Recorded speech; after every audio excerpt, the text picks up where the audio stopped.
Last Sunday, I reminded you that you will find what you're looking for. Jesus says it this way in Matthew chapter 7, verse 7. He says, seek and you will find. That's pretty clear to me. In context, he's talking about seeking the kingdom of God. But the principle is true across the board. You will find what you're looking for. So let me show you what I mean by this. I'm going to show you here in just a few moments a sequence of lights. And I want you to pay attention to these colored lights as they go and follow the sequence and do your very best to memorize it. Okay, ready? Go.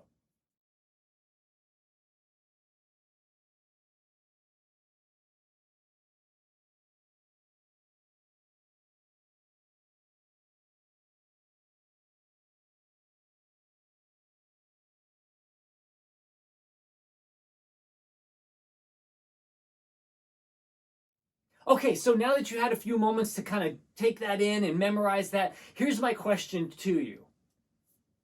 How many Star Wars figures were up in the upper left-hand corner of your screen?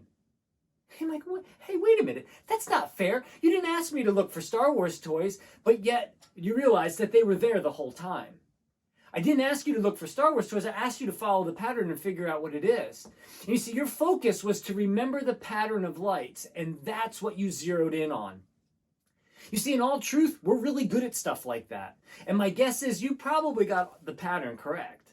And the reason is because we are made that way. Like right now, if you take an evaluation and pay attention to just your peripheral vision of what you see, you'll quickly realize that your peripheral vision isn't very good.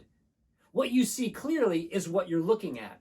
Everything else is, well, a little lost or blurry, or it's not there at all. You can easily miss it. Again, reinforcing that you can only see clearly what you're looking at. Jesus says, seek and you will find. Now, why does all this matter, playing games with the lights and kind of pulling a trick on you? The reason it matters is because when it comes to the way we approach life, this understanding is critical to bring peace to our life over anxiety. For in the daily reality of life, when you're looking for something, we're all looking for something. We're seeing the world through a certain lens. And what I mean by that is we see the world through a lens and it shapes then what we will find. For some people, they look for the best in others. That's what they're seeking. Some look for the worst in others. Some people look for what is wrong with everything and others look for what is right with everything. And you know what? That's exactly what you'll find. Because Jesus says, seek and you will find. You'll find the good, you'll find the bad, you'll find the best, you'll find the worst. You see, daily what I work at personally is to line up my seeking with what Jesus says in Matthew chapter 6, verse 33. To seek first his kingdom and his righteousness. This is to learn how to look for the movement and the presence of God in all, and I mean all, of life situations. Now, I'll admit, that's not always very easy. But it's this vision, this seeking that will continue to bring peace in the midst of circumstances that don't make any sense. So today, right now, here and now, begin to evaluate what is your default seeking. How do you see problems, people, joys, trials?